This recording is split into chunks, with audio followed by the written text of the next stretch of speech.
নমস্কাৰ বন্ধুসকল, মই ললিত কুমাৰ নাথ, আপোনালোকে চাইছে ফাৰ্মাৰ লাইফ আছাম। আজি দুজনী গৰু দেখাম, মানে চেল হ'ল গৰুকেইজনী, আৰু এইকেইজনী যাব আপোনাৰ তিনিচুকীয়া গৈ আছে। এইজনী চাওক, তাই ছেকেণ্ড টাইম এটা চেউৰী পোৱালিক দিছে জন্ম, আৰু তাই ফাৰ্ষ্ট টাইম দিয়া পোৱালিটো দেখাম। আৰু তাই এতিয়া বৰ্তমান 1 মাহৰ পূৰা ফুল মানে গেৰাণ্টিড প্ৰেগনেঞ্চি হয়, তাই প্ৰেগনেণ্ট আছে আৰু গিৰত আছে, ফুল কোৱালিটি গিৰত হয়। এইজনী গৰুজনী মাথাটো এইটো চুট চাওক, তাই মুঠতে ক'বলৈ গ'লে গৰুজনী একদম A1 ক্লাছ গৰু হয়। এইজনী গৰুজনী এবাৰ তৃতীয়বাৰ তাই গাভিনী হয়, আৰু মই আপোনালোকক গোটেই গৰুজনী দেখাই দিছোঁ। চাওক, আদাৰ কোৱালিটিটো তাই ঠিকে আছে। এতিয়া বৰ্তমান তাই 6 লিটাৰ, 6.5, 7 লিটাৰ সেনেকুৱালৈ গাখীৰ দিয়ে এক টাইমত, ৰাতিপুৱা টাইমত, আৰু আবেলি সময়ত 2 টাইম মিলাই পেলাই তাই 12 লিটাৰমান গাখীৰ দিয়ে এই গৰুজনী, আৰু 1 মাহৰ গাভিনী হয়। আৰু তাই প্ৰথমটো পোৱালি এইটো হয়, যিটো পোৱালি 17 মাহ বয়স হৈছে, আৰু খুব সুন্দৰ গিৰ হয়। চাওক, তাই গল কম্বলটো চাওক, মানে যিটো ঝালাৰটো চাওক, ঝালাৰে আৰু একদম পূৰা মানে গল কম্বলে আৰু ঝালাৰটোৱে মানে আৰু নাভিয়ে আৰু গাখীৰ একদম পূৰা লগ খাই থকা হয়। চাওক, একদম পূৰা লগ খাই থকা, আৰু 17 মাহৰ পোৱালিজনী মানে বহুত ধুনীয়া এটা পৰিৱেশত ৰাখিছিল তেওঁলোকে, বহুত ধুনীয়া এটা মানে ছিষ্টেমত মাকৈ চাকৈ খুৱায়, খেৰ খুৱায়, মাকৈ খুৱায়, কম পৰিমাণে কেঁচা ঘাঁহো খুৱায়। আৰু মাথাটো চাওক, তাই একদম সম্পূৰ্ণ ফুল ব্লাড যিটো মানে গিৰ হয়, কাৰণ তাই চৰকাৰী চিমেণ্টত লগোৱা পোৱালি হয়, আৰু এই গৰুজনী গৈ আছে তিনিচুকীয়া দাদা এজনে গৰুজনী লৈছে। এইজনী তাৰপিছত আৰু ইয়াৰ পোৱালি এটা আছে। পোৱালিটো কিন্তু চাহিৱাল হয়, পোৱালিটো চাহিৱাল হয়, চিমেণ্ট লগাইছিলে, চাহিৱালৰ পোৱালি ওলাইছে, মাইকী পোৱালি হয় তাইও। এজনী হয় চাহিৱাল পোৱালি হয়, ধুনীয়া হয়, তাইও খুব ধুনীয়া পোৱালি হয়। 85% চাহিৱাল বুলি ক'ব পাৰি আপুনি।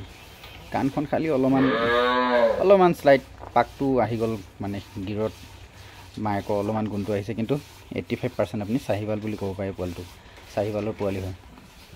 তো আপোনালোকে মোক ক'ব গৰুজনী কেনেকুৱা লাগিল। তেওঁলোকে বেচিছে, দাদাজনে বেচা মেইন কাৰণটো হৈছে তেওঁ হাৰ্টৰ প্ৰব্লেম আছে।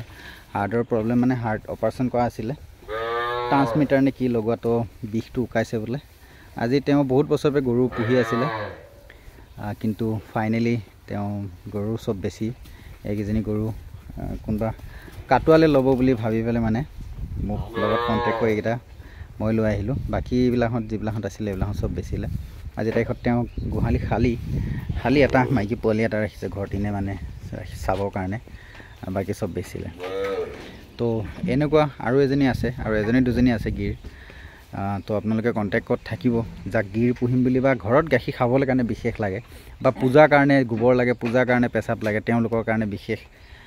কাৰণ আপোনালোকে HF গৰু গাখীৰ আৰু তাৰ পেচাবটো বা গোবৰটো দি পেলাই পূজা কৰিলে কেতিয়াও পূজা নহয় সদায়। তো সেইটো হিচাপে আপোনালোকে যদি কোনোবা এনেকুৱা গৰু ৰাখি পেলাই মানে নিজৰ ঘৰৰ কাৰণে ইউজ কৰিম বুলি ভাবে, তো তেনেহ'লে আপোনাৰ মোক কণ্টেক্ট কৰিব পাৰি, নিশ্চয় নিব পাৰিম। মোৰ নগাঁও ডিষ্ট্ৰিক্টৰ ৰহা ভকত গাঁও মোৰ মানে গাঁওখন হয়। আপোনালোকে কেতিয়াবা নগাঁৱত আহিলে মোক ফাৰ্মত ভিজিট কৰিব পাৰিব। এইজনী যাবগৈ সোমবাৰে, তাৰ আগতে কোনোবাই চাওঁ বুলি ক'লে এনে চাবলৈ কাৰণে ভিজিট কৰি চাব পাৰিব। খুব ধুনীয়া গৰু হয়, দুইজনী ধুনীয়া, একদম ঠাণ্ডা, একদম নৰ্মেল মানে গৰু। আপোনাৰ চাওক, নৰ্মেল, আপোনাৰ বাঁহ চাহ খুব ধুনীয়াকৈ লাগিব, খুব ধুনীয়া গৰু। আচলতে এনেকুৱা গৰু ফাৰ্মত ৰাখিও পাব লাগে, কিন্তু কি হ'ল মানে দেখাই দিয়াৰ পিছত আৰু সেইবিলাক হেৰি কৰিব নোৱাৰি। কৈ দিলোঁ তেখেতক, দাদা আপোনাক চোৱাৰ পিছত ল'ম বুলি ক'লে যেতিয়া দেখাই দিয়াৰ পিছত সেনেকুৱা হেৰি নকৰি, তো সেইটো তেখেতক দিয়া গ'ল। তো ঠিক আছে, থেংক ইউ। ভিডিঅ'টো চাবলৈ ধন্যবাদ। চেনেলটো ছাবস্ক্ৰাইব কৰিব বুলি আশা কৰিলোঁ। Thank you, all the best.